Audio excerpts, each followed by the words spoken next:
இன்றைக்கு மண்ணில் நல்ல வண்ணம் வாழலாம் என்பது என்னுடைய பேச்சினுடைய தலைப்பு. நான் கடந்த இரண்டொரு நிகழ்ச்சிகளிலே சொல்லி வருகிறேன். இந்த கொரோனா தொற்று காரணமாக நான் கடந்த ஒரு 3 ஆண்டுகளாக தமிழ்நாட்டுக்கு வரவில்லை. அதனாலே எனக்கு சில நன்மைகளும் விளைந்தன.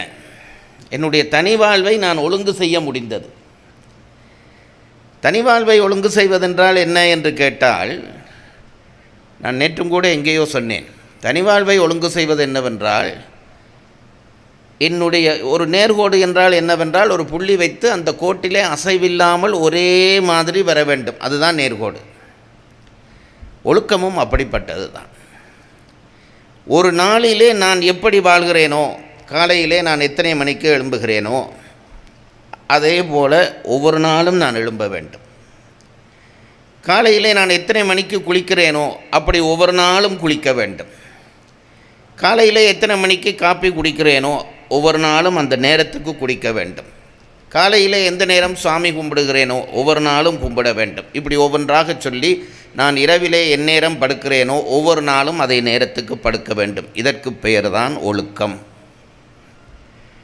பல பேர் ஒழுக்கம் என்றால் சிகரெட் குடிக்காமல் இருப்பது, சாராயம் குடிக்காமல் இருப்பது, இப்படி சொல்கிறார்கள். அது ஒழுக்க ஈனங்களினுடைய கண்டனமே தவிர அவை ஒழுக்கங்கள் அல்ல. ஒழுக்கம் என்பது ஒரு மனிதன் தன்னுடைய வாழ்வை தொடங்கினால் அந்த வாழ்வு முறை அப்படியே இருக்க வேண்டும், மாற்றம் இருக்கக்கூடாது. அதனால்தான் ஒரு காலத்திலே அந்தணர்களுக்கு ஒரு சட்டம் விதித்திருந்தார்கள். கடல் கடந்து அவர்கள் போகக்கூடாது என்று சட்டம் விதித்திருந்தார்கள். ஏனென்றால் கடல் கடைந்து போகத் தொடங்கிவிட்டால் ஆசாரம், சீலம் என்பவை மாறத் தொடங்கி விடுகிறது. நான் கண்கூடாக காணுகிறேன், என்னையும் உட்படுத்தி சொல்லுகிறேன். என்றைக்கு நம் இடத்தை விட்டு போகிறோமோ, வேறொரு இடத்துக்கு போகிறோமோ, நம் வாழ்வு முறை மாறிவிடுகிறது. என்னுடைய உணவு மாறுகிறது, என்னுடைய உறக்கம் மாறுகிறது, என்னுடைய வழிபாடு மாறுகிறது. நான் நினைத்தபடி வாழ முடியவில்லை. ஊரில் இருக்கிற பொழுது நான் சாப்பிட்டது போல் இங்கே வந்து சாப்பிட முடியவில்லை என்றால் எனக்கு குறை வைத்தார்கள் என்று அர்த்தம் சொல்லவில்லை. எனக்கு கூடுதலாக தருகிறார்கள். நீங்கள் அதிகம் சாப்பிடக்கூடாது, உடம்பு பருத்து விட்டது என்று சொல்லுகிறவர்கள் தங்கள் வீட்டுக்கு கூப்பிட்ட உடனே இன்றைக்கு ஒரு நாள் தானே, நன்றாக சாப்பிடுங்கள் என்கிறார்கள். அது அவர்களுடைய அன்பின் வெளிப்பாடு. அதனாலே தான் அந்தணர்கள் வெளிபோகக்கூடாது என்று சொன்னார்கள். நான் அதை பூரணமாக உணர்கிறேன். அந்த ஒழுக்க வாழ்வை இந்த கொரோனா எனக்கு இந்த 3 ஆண்டுகளிலே கற்றுத்தந்தது. எனக்கு கொரோனாவுக்கு நான் நன்றி சொல்ல கடமைப்பட்டிருக்கிறேன். இல்லாவிட்டால் இப்படியே ஓடி ஓடி என் வாழ்வு போயிருக்கும். இப்பொழுது அது முடிந்தவுடனே திருப்பி தொடங்கிவிட்டது அந்த வாழ்க்கை. நான் ஒன்றை சொல்ல வேண்டும். என்னவென்றால், நான் 3 ஆண்டு வரவில்லை. 3 ஆண்டு வரவில்லை என்றதும் எனக்குள்ளே ஒரு எண்ணம் இருந்தது. திருப்பி வரத் தொடங்கிய பொழுது, கடந்த மே மாதத்திலே பாண்டிச்சேரி கம்பன் விழாவுக்கு வந்தேன். வரத் தொடங்கிய பொழுது என்ன நினைத்திருந்தேன் என்றால், என்னை தமிழ்நாட்டு மக்கள் மறந்திருப்பார்கள் என்று நினைத்திருந்தேன். 3 ஆண்டு போனால் யார் தான் நினைத்து வைத்திருக்க, அப்படி என்ன, நான் என்ன பெரிய கடவுள் பிறப்பா, என்னை மறந்திருப்பார்கள் என்று நினைத்தேன். ஆனால் என்ன ஆச்சரியம் என்றால், நான் திரும்பி வந்து பார்த்தால், இதை தற்புகழ்ச்சியாக நான் சொல்வதாக தயவு செய்து எடுத்து விடாதீர்கள், யதார்த்தத்தை சொல்கிறேன். திரும்பி வந்து பார்த்தால் எனக்கு முன்பிருந்த மரியாதையை விட 3 மடங்கு மதிகாரை இப்பொழுது அதிகரித்திருக்கிறது. இதை நீங்கள் பாராட்ட வேண்டும் என்று சொல்லவில்லை, யதார்த்தமாக சொல்கிறேன். 3 மடங்கு அதிகரித்திருக்கிறது. நான் இருந்து சிந்தித்து பார்த்தேன், எப்படி அதை அதிகரிக்கும். நான் இடையிலே வந்து பேசவில்லை, நான் ஒன்றும் செய்யவில்லை. எனக்கு எப்படி இந்த மரியாதை அதிகரித்தது என்றால், எனக்கு ஒரே ஒரு உண்மை புரிந்தது. கடந்த 3 ஆண்டுகளாக நான் பேசவில்லை, அதனால் தான் எனக்கு மரியாதை கூடியிருக்கிறது. நான் எப்பவும் இப்படி அது நான் விளையாட்டாகவும் சொல்லுகிறேன், உண்மையாகவும் சொல்லுகிறேன். பேசுவதை விட பேசாமல் இருப்பது பெரிய காரியம். பேசுவதை விட பேசாமல் இருப்பது என்பதற்கு பெரிய ஞானம் வேண்டும். அந்த ஞானத்தை தற்காலிகமாக ஒரு நோய் தந்ததாலேயோ என்னவோ எனக்கான மதிப்பு கூடியிருக்கிறது என்று நான் நினைத்து கொள்கிறேன். இந்த தமிழ்நாட்டு மக்கள் மட்டும் இல்லாமல் இருந்திருந்தால், என் மனம் தொட்டு சத்தியமாக சொல்லுகிறேன், நான் ஒரு ஏக்கம் கொண்ட ஒருவனாய்த்தான் கடைசி மூச்சை விட்டிருப்பேன். இந்த தமிழ்நாடு எனக்கு தருகிற அன்பு, மரியாதை, ஆற்றல், இந்த நண்பர்களெல்லாம் காட்டுகிற அக்கறையை காணுகிற பொழுது இந்த வாழ்வு எனக்கு பயனுள்ள வாழ்வாக அமைந்துவிட்டது என்று திருப்தியோடு இருக்கிறேன். அதற்கு நீங்கள்தான் காரணம் என்பதை நான் சொல்லிக்கொள்ள விரும்புகிறேன். இன்றைக்கு மண்ணில் நல்ல வண்ணம் வாழலாம் என்பது தலைப்பு. இந்த தலைப்பு தேவாரத்திலே வருகிற, ஞானசம்பந்தர் தேவாரத்திலே வருகிற ஒரு அடி. அது உங்களுக்கு தெரிந்திருக்கும். மண்ணில் நல்ல வண்ணம் வாழலாம் வைகளும் எண்ணில் நல்ல கதிக்கு யாதுமோர் குறைவிலை கண்ணினல் அகுதுரு களுமள வளநகர் பெண்ணினல் ஆளோடும் பெருந்தகை இருந்ததே என்றார் ஞானசம்பந்தர். அந்த ஞானசம்பந்தருடைய அந்த அடியைத்தான் தொட்டு நான் பேச விளைகிறேன். மண்ணில் நல்ல வண்ணம் வாழலாம். ஓஹோ, அப்படி என்றால் இவர் ஒரு சமய பிரசங்கம் பண்ண போகிறார் போல் இருக்கிறது என்று உங்களில் சிலர் நினைக்கலாம். ஒரு வகையிலே அது சமய பிரசங்கம்தான்.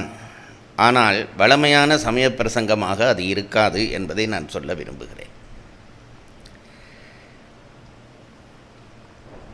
நம்முடைய சைவ சமயம் அல்லது இந்து மதம் என்பது நாம் பெருமை கொள்ளத்தக்க ஒரு மதமாக இருந்திருக்கிறது. இந்த சபை பல மதத்தவர்கள் சார்ந்த சபை என்பதை நான் அறிவேன். ஆனால் எல்லா மதங்களிலும் உயர்ந்த விஷயங்கள் இருக்கத்தான் செய்கின்றன. அதை அந்தந்த மதத்தவர்கள் தான் எடுத்துச் சொல்ல வேண்டும். அதில் ஒரு தவறும் இல்லை. ஒரு முறை முகமது நபி அவர்களை ஒரு வயதான மூதாட்டியார் சந்திக்க வருகிறார். முகமது நபி அவர்கள் தன்னுடைய நண்பர்களோடு பேசிக்கொண்டிருக்கிறார்கள்.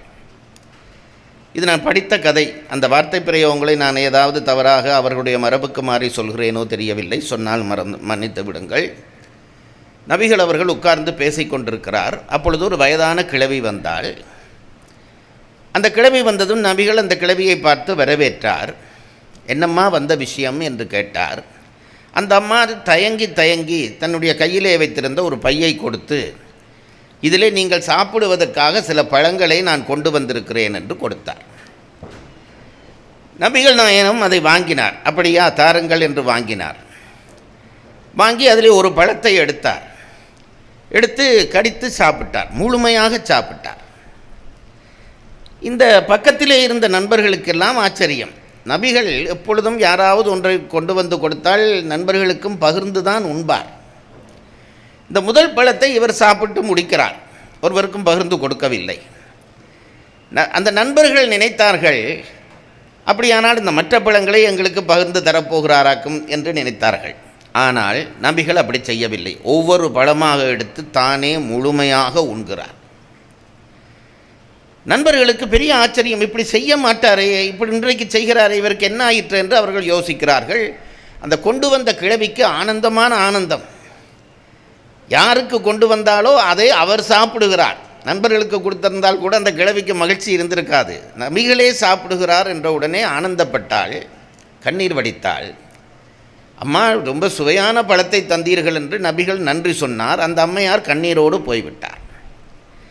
சூழ இருந்த நண்பர்கள் அவரை கேட்டார்கள், நபிகள் நாயகமே, நீங்கள் இப்படி ஒரு நாளும் செய்ய மாட்டீர்களே, நல்ல உணவென்றால் எல்லாருக்கும் பகிர்ந்துதானே உண்பீர்கள், இன்றைக்கு என்ன இந்த பழங்களை மட்டும் நீங்கள் தனியே உண்டீர்கள், இதற்கு என்ன காரணம் என்று கேட்ட பொழுது நபிகள் நாயகம் சொன்னாராம், நண்பர்களே, நீங்கள் நான் இந்த பழத்தை ருசி காரணமாக உண்டு விட்டேன் என்று நினைக்கிறீர்கள். இல்லை, இந்த பழம் மிக புளிப்பான பழமாக இருந்தது.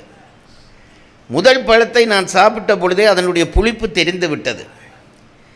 இந்த பழத்தை நான் அந்த கிழவிக்கு முன்னாலே உங்களுக்கு தந்திருந்தால் நீங்கள் எல்லாம் சாப்பிட்டு முகம் சுளித்திருப்பீர்கள். அதனாலே அந்த பெண்ணினுடைய மனம் வாடும். அன்போடு கொண்டு வந்த அந்த பெண்ணினுடைய மனம் வாடக்கூடாது என்பதற்காகத்தான் உங்கள் ஒருவருக்கும் தராமல் புளிப்பு என்றாலும் பரவாயில்லை என்று சகித்து கொண்டு அந்த பழங்களை எல்லாம் நான் தின்றேன் என்றாராம் நபிகள் நாயகம். நான் கேட்கிறேன், இது இஸ்லாமியர்களுக்கு மட்டும் உரிய கதையா? இந்த கதையை இஸ்லாமியர்கள் தலை நிமிர்ந்து ஒரு உலக அரங்கிலே சொல்ல முடியாதா? சமயங்கள் என்பவையெல்லாம் பின்னாலே வந்தவைதான். ஒவ்வொருவரும் ஒவ்வொரு விதமாக கடவுளை தரிசிக்கிறார்கள், அவ்வளவுதான் வித்தியாசம். அந்த தரிசனங்களிலே வேறுபாடுகள் வரலாம், அதிலே மாறுபாட்டுக்கு இடம் இல்லை. ஆனால் எல்லாரும் தேடிய பொருள், காண நினைத்த பொருள் ஒன்றுதான் என்று நினைக்கிற பொழுது அவரவர் சமயத்தவர்கள் தங்கள் தங்கள் பெருமையை வெளிப்பட பேசுவதிலே எந்த தவறும் இல்லை என்று நான் நினைக்கிறேன். நபிகள் நாயகம் அதை சொன்னார் என்ற அந்த கதையை நான் எத்தனை ரசித்து படித்திருக்கிறேன். இத்தகைய செய்திகளை உலகரங்கிலே நாம் சொல்ல வேண்டும். சும்மா சமயவாதங்கள் செய்து பிரயோசனம் இல்லை. மாணிக்க வாசகரே சொன்னார், எனக்கு அதுதான் மாணிக்க வாசகர்களே ரொம்ப பெருமை. அவர் என்ன சொன்னார் தெரியுமா? சமயவாதிகள் தத்தம் மதங்களே அமைவதாக அரற்றி மலைத்தனர் என்றார். சும்மா பைத்தியக்காரர்கள் இப்படி பேசி கொண்டிருக்கிறார்கள் என்றார். யாரு? மாணிக்க வாசகர் சொல்லுகிறார். சமயவாதிகள் தத்தம் மதங்களே அமைவதாக அரற்றி மலைத்தனர். அது கொஞ்சம் பேர் இந்த புத்திசாலி இருப்பான், அவனுக்கு இந்த சமயத்தையும் அந்த சமயத்தையும் சண்டை வைக்கிறது தான் வேலை. அதனால் தான் பாரதி சொன்னான், தெய்வம் பல பல சொல்லி பகை தீயை வளர்ப்பவன் மூடன் என்றான். ஆகவே இறை நம்பிக்கை என்கின்ற ஒன்றை வைத்துக்கொண்டு அந்தந்த சமயத்திலே இருக்கக்கூடிய உயர்ந்த விஷயங்களை நாம் பேசாமல் விடுவது என்பது தவறு என்பது என்னுடைய கருத்து. என்னுடைய மதத்தை பற்றி நான் தான் சொல்ல முடியும். மதத்தை பற்றி சொல்லு என்றால் மதப்பரப்பலோ அல்லது கடவுளை கும்பிடுவதற்காக நான் பண்ணுகிற பிரச்சாரமோ அது அல்ல. என் சமயம் மண்ணில் நல்ல வண்ணம் வாழ்வதற்கு எப்படி வழிகாட்டி இருக்கிறது என்று நான் சொன்னால்தான் நான் ஒரு உண்மையான சமயியாக மாறுவேன். இன்றைக்கெல்லாம் என்ன ஒரு பெரிய தவறு நடந்து கொண்டிருக்கிறது என்றால், சமயம் பற்றியே பேசக்கூடாது, பேசினால் அவன் ஒரு குற்றவாளி. நான் கேட்கிறேன் உங்களை, கடவுள் நம்பிக்கை இல்லை என்கிறவர்கள் ஒரு புறம் இருக்கலாம், அதில் எந்த மறுப்பும் இல்லை, இருக்கலாம். ஏனென்றால் நம்முடைய சைவ சமயத்தினுடைய பெருமை பற்றி பேசுகிற பொழுது நான் சொல்லுகிற ஒன்று, அதை கொஞ்சம் ஒரு சிரமமான விஷயம் கொஞ்சம் சொல்லிவிட்டு உள்ளுக்கு போகிறேன். நம் சைவ சமயிகள் அவர் காலத்தில் இருந்த சமயத்தை 24 சமயங்களாக இனங்கண்டார்கள். இதை கொஞ்சம் தெரிந்து கொள்ளுங்கள். 24 சமயங்களாக இனங்கண்டார்கள். இந்த சமயத்தில் எந்த சமயத்தையும் அவர்கள் புறந்தள்ளவில்லை. அவர்கள் என்ன செய்கிறார்கள்? இந்த 24 சமயத்தையும் 4 கூறுகளாக பிரித்தார்கள். 6 சமயம் 6 சமயம் 6 சமயம் 6 சமயம் 4 கூறுகளாக பிரித்தார்கள். அந்த கூரை எப்படி பிரித்தார்கள் என்றால், சைவ சமயத்துக்கென்று ஒரு கொள்கை இருக்கும் அல்லவா, அது ஏதோ ஒரு கொள்கை, ஒவ்வொரு சமயத்துக்கும் ஒரு கொள்கை இருக்கும். அப்படி சைவ சமயம் தனக்கென்று வைத்திருக்கிற கொள்கையோடு நெருக்கமாக வரக்கூடிய சமயத்தவர்களை முதல் லிஸ்டிலே சேர்த்தார்கள். முதல் 6 சமயத்தவர்கள் என் கொள்கையோடு ஒத்துப்போகிறவர்கள், அவர்களுக்கு அகச்சமயிகள் என்று பெயர் வைத்தார்கள். அகச்சமயிகள் என்றால் எனக்கு நெருக்கமான சமயத்தவர்கள். பிறகு இன்னொரு 6 சமயத்தவரை பார்த்தார்கள். அவர்களுக்கு இவர்கள் சொல்லுகிற கொள்கையோடு உடன்பாடும் உண்டு, மறுப்பும் உண்டு. அவர்களையும் அவர்கள் புறந்தள்ளவில்லை. அவர்களை என்ன செய்தார்கள்? அகப்புறச்சமயிகள் என்று சொல்லி, அவர்கள் நமக்குரியவர்களும் தான், கொஞ்சம் வெளியிலே நிற்கிறவர்களும் தான் என்று சொல்லி அவர்களை ஒரு 6 சமயமாக பிரித்தார்கள். தயவு செய்து இதை கவனிங்கள். நாம் நம் பெருமைகளை பேச கஷ்டப்படுகிறோம். உண்மைகளை காணுவது நமக்கு விருப்பம் இல்லை. சும்மா விளையாட வேண்டும், சிரிக்க வேண்டும், கைதட்ட வேண்டும். இன்றைக்கு அதுதான் மேடை என்று ஆகிவிட்டது.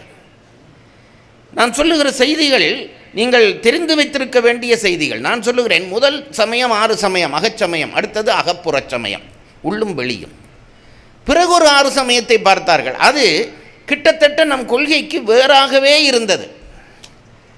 நம் கொள்கைக்கு கொஞ்சம் வித்தியாசமாக, உடன்பாடு பெரும்பாலும் இல்லாத சமயங்களாக ஒரு 6 சமயம் இருந்தது. அதையும் அவர்கள் துரத்தவில்லை.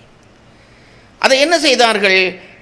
அகச்சமயம், அகப்புறச்சமயம், அடுத்தது புறச்சமயம் என்று ஒரு 6 சமயத்தை வைத்தார்கள்.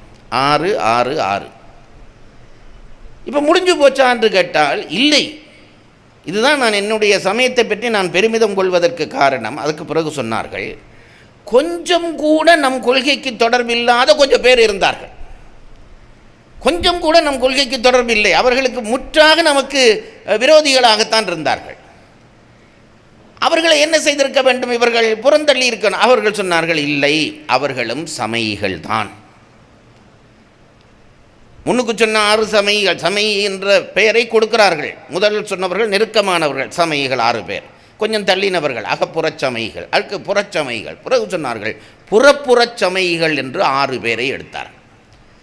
முற்றாக வெளியிலே இருக்கிறார்கள். அப்போ இந்த 6 6 6 6 24 சமைகளை வைத்துக்கொண்டு இவர்கள் என்ன செய்கிறார்கள்? இதில் ஒரு சுவை சொல்லுகிறேன். இந்த சமயத்தை வகுத்து நம் மூதாதையர்கள் முட்டாள்கள் அல்ல, அதை முதல் நாம் நினைத்து கொள்ள வேண்டும். மூதாதையர்கள் முட்டாள்கள் ஆகியிருந்தால் நாம் எப்படி அறிவாளிகளாக ஆகியிருக்க முடியும்? அவர்கள் விந்திலே இருந்து தோன்றிய நமக்கு அறிவு வருமா? இந்த உலகத்திலே எந்த இனமும் தன்னுடைய மூதாதையர்களை முட்டாள் என்று சொல்ல விரும்பாது. அதை நாம் புரிந்து கொள்ள வேண்டும். இப்படி 6 6 சமயமாக பிரித்தார்களே, அந்த கடைசி 24வது சமயம் வரும் அல்லவா? இந்த புறப்புறச் சமயத்திலேயும் 1 2 3 4 அந்த கடைசி 6வது சமயம் வரும் அல்ல, அந்த சமயம் என்ன என்று ஒரு கேள்வி எழுந்தது. அங்கே தான் நான் ரொம்ப பெருமைப்படுவேன். அந்த 24வது நமக்கு ரொம்ப தூரத்திலே இருக்கிற சமயம், அந்த சமயம் என்ன என்று கேட்டவுடனே சொன்னார்கள், அந்த சமயத்துக்கு என்ன பெயர் என்றால் நிரீச்சுரவாதம். நிரீச்சுரவாதம் அது என்ன புரியலையே சாமி? அது என்னவென்றால் ஈஸ்வரனை இல்லை என்று சொல்லுகிற ஒரு சமயம்.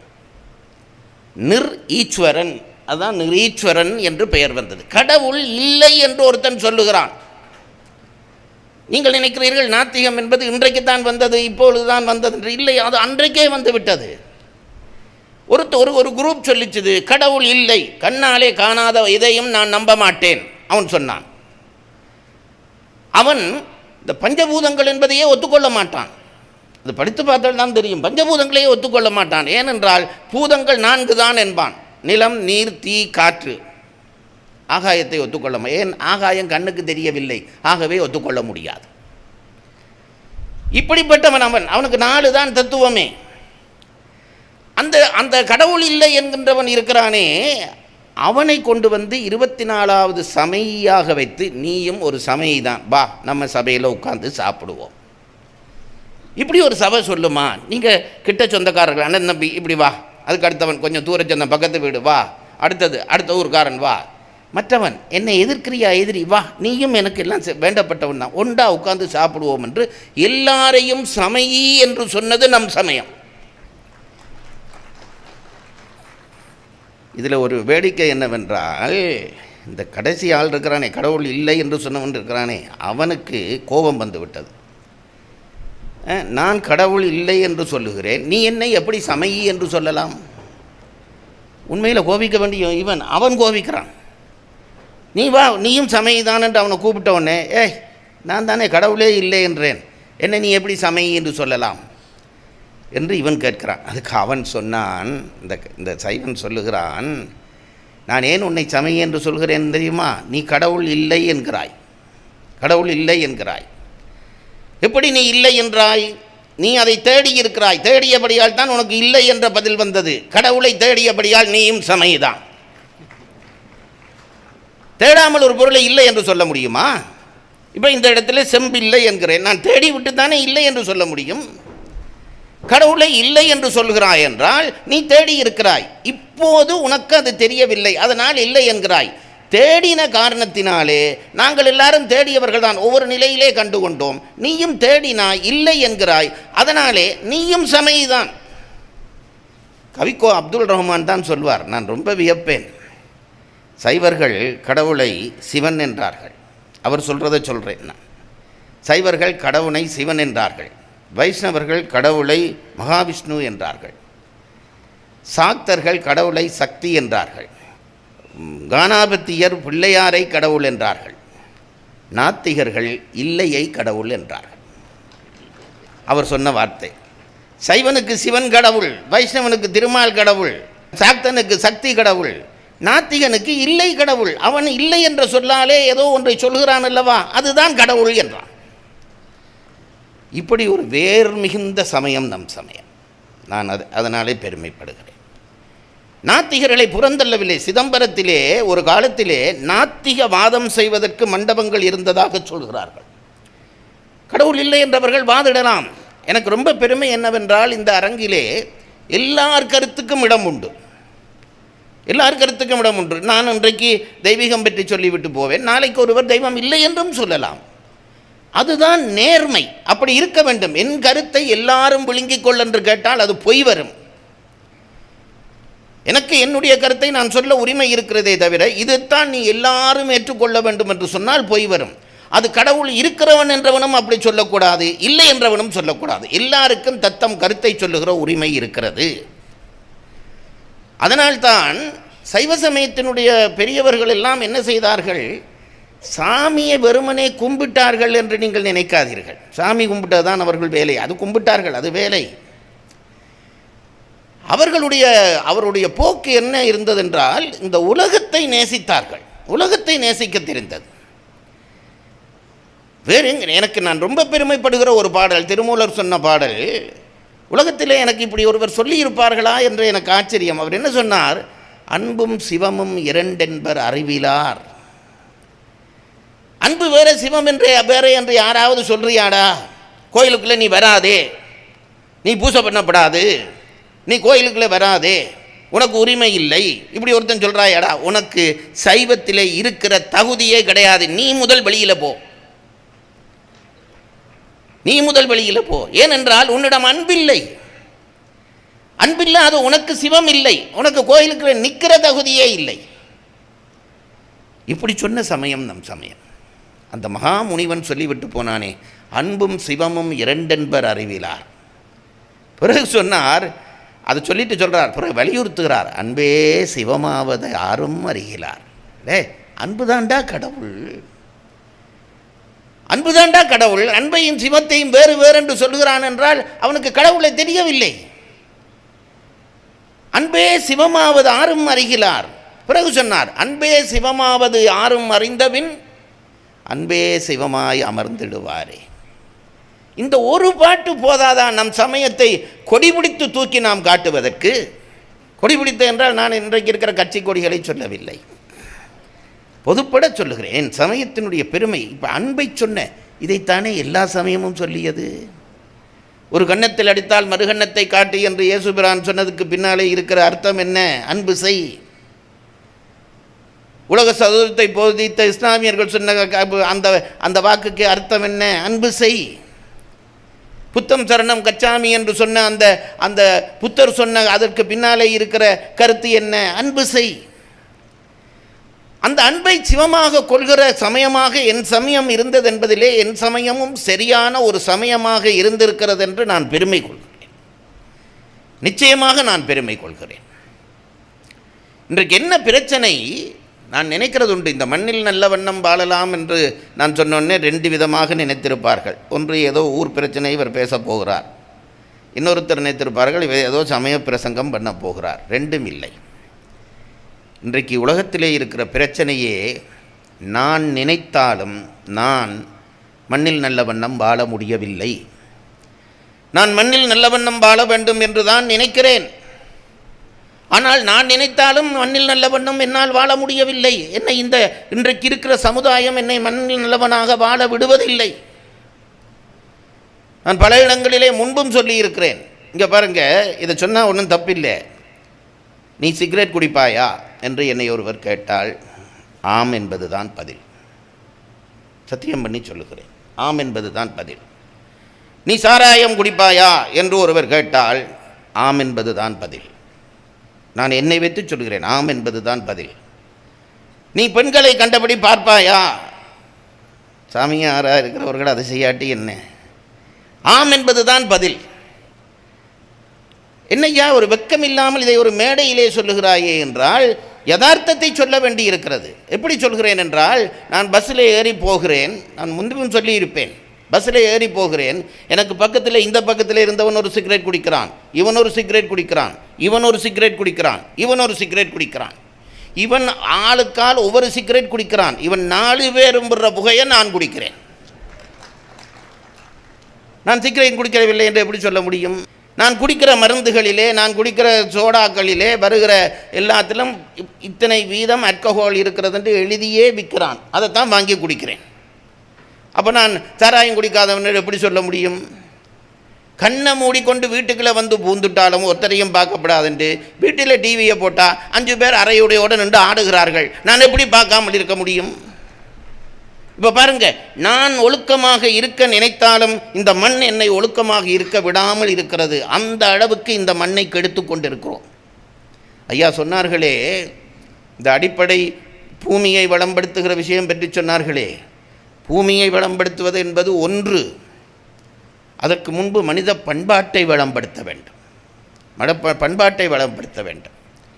நாங்கள் எல்லாம் சுதந்திர தினம் கொண்டாடுவதற்கு தகுதியற்றவர்கள் என்பது என்னுடைய அபிப்பிராயம். இதை நான் சொல்வதாலே உங்களிலே யாருக்காவது மனம் வந்தால் மன்னித்து விடுங்கள். சுதந்திர தினம் கொண்டாட எங்களுக்கு உரிமை இல்லை. நாங்கள் இன்னும் சுதந்திரம் பெறவில்லை. யார் சுதந்திரம் பெற்றீர்கள்? வெள்ளைக்காரன் விட்டு போன பிறகு வெள்ளைக்காரனிடமிருந்து விடுதலை பெற்று விட்டீர்களா? யாராவது விடுதலை பெற்று விட்டீர்களா? புறத்திலே ஆட்சியை நம் கையில் தந்துவிட்டு போயிருக்கிறான். மற்றும்படிக்கு நம்முடைய அகத்திலே நம்மை இன்றைக்கு வரைக்கும் அவன்தான் ஆண்டு கொண்டிருக்கிறான். இன்றைக்கு வரைக்கும் அவன்தான் ஆண்டு கொண்டிருக்கிறான். இல்லை என்று சொல்ல முடியுமா? காலகாலமாக சாப்பிட்டு இட்லி பிடிக்கவில்லை, தோசை பிடிக்கவில்லை, பூரி பிடிக்கவில்லை, பீட்சா தான் பிடிக்கிறது நம் பிள்ளைகளுக்கெல்லாம். அவர்களோடு சேர்ந்து நமக்கும் அதுதான் பிடிக்கிறது. எங்கே இருந்த இந்த உணவை கண்டாய்? உனக்கு எப்படி இந்த உணவு வந்தது? வெள்ளைக்காரன் போட்ட பிச்சை. அந்த உணவினுடைய ஆபத்து உனக்கு தெரிகிறதா? அவன் என்ன செய்கிறான்? விற்பனை பண்ணிவிட வேண்டும். என்னென்ன சுவை தருமோ அதை அள்ளி கொட்டி போட்டால் சுவைக்கும். அது எங்களுக்கு தெரியாதா?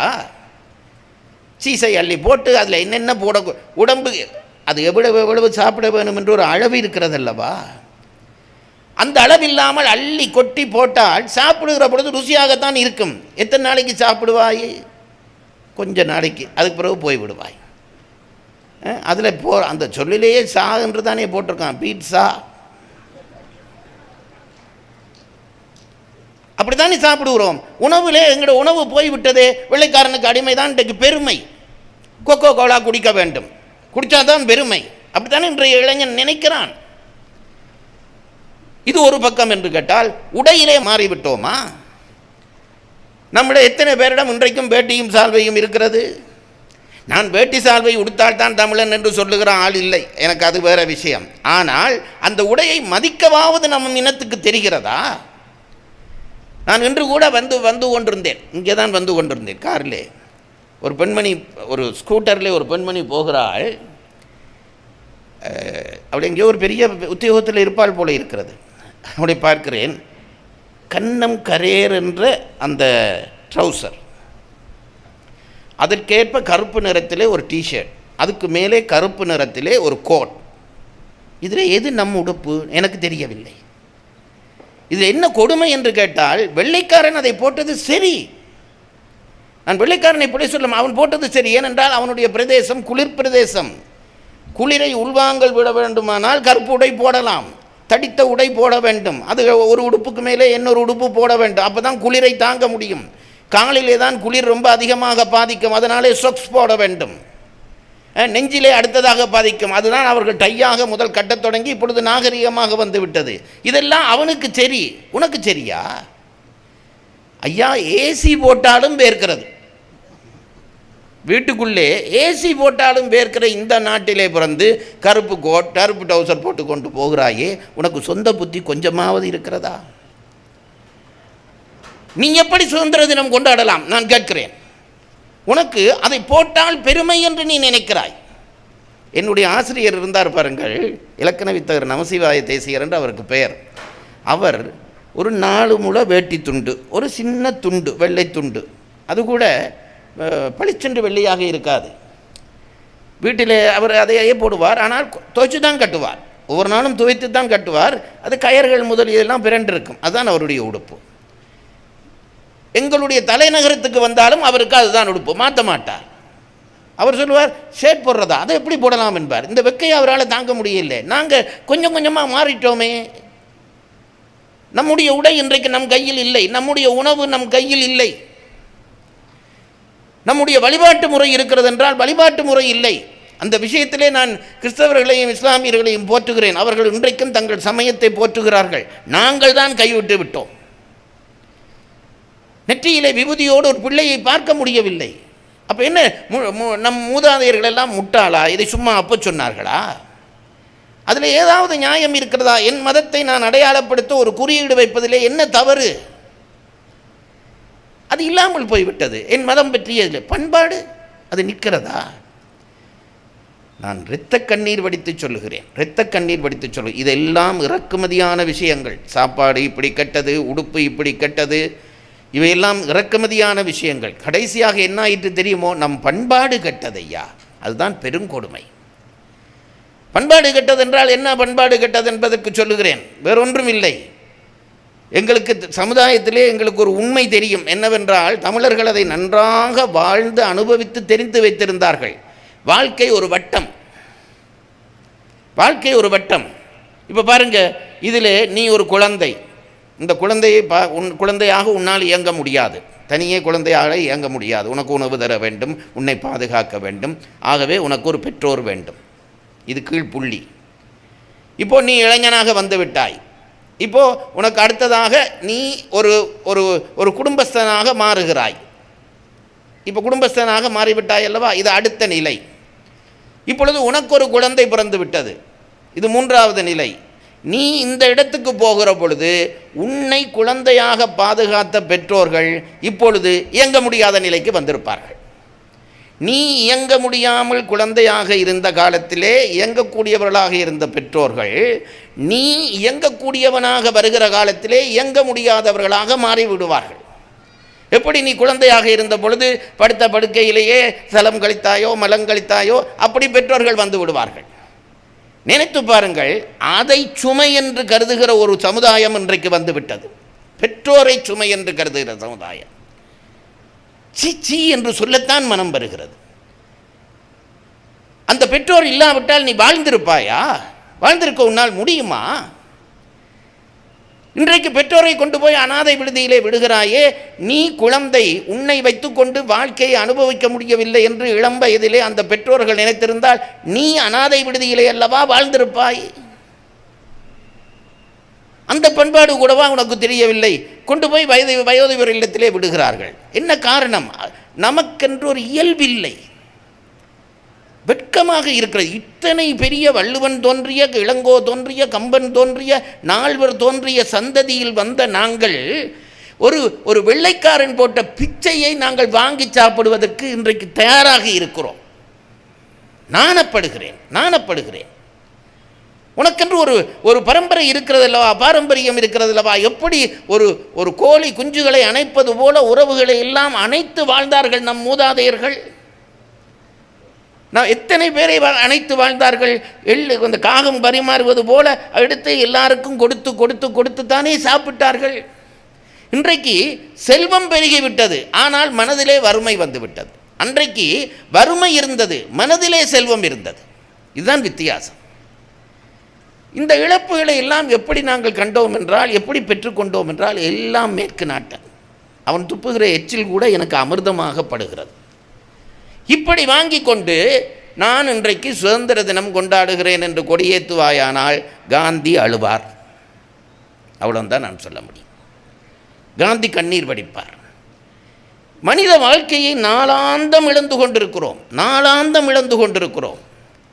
அதனால்தான் எனக்கு இந்த சம்பந்தர் சொன்ன இந்த வார்த்தையிலே எனக்கு ஒரு பெருமிதம் வரும். மண்ணில் நல்ல வண்ணம் வாழலாம் என்று சொன்னாரே, அட அந்த மனுஷன் இப்படி சொல்லி இருக்கிறாரே என்கிற பொழுது ஒரு தெம்பு வரும். தெய்வ குழந்தை அல்லவா?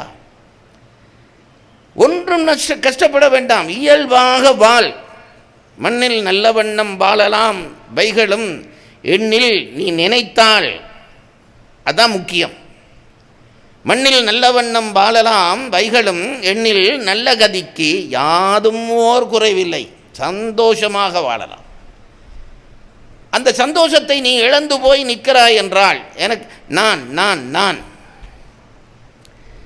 இன்றைக்கு வீட்டுக்கு ஒரு பிள்ளை, அதை வேற பெருமையாக சொல்கிறார்கள். வீட்டுக்கு ஒரு எங்கள் தலைமுறையிலே என்னுடைய தாயார் குடும்பங்களிலே 5 பிள்ளைகள், ஆக குறைந்தது 5 பிள்ளைகள். என் பாட்டி தலைமுறையிலே 13 பிள்ளைகள். இதெல்லாம் பொய்யில் உங்களுக்கும் தெரியும். இந்த ஊரிலும் அப்படித்தான் இருந்திருக்கும். இப்போ ஒத்த பிள்ளை ஒத்த பிள்ளை பெற்றதாலே என்ன நட்டம் வந்தது தெரியுமோ?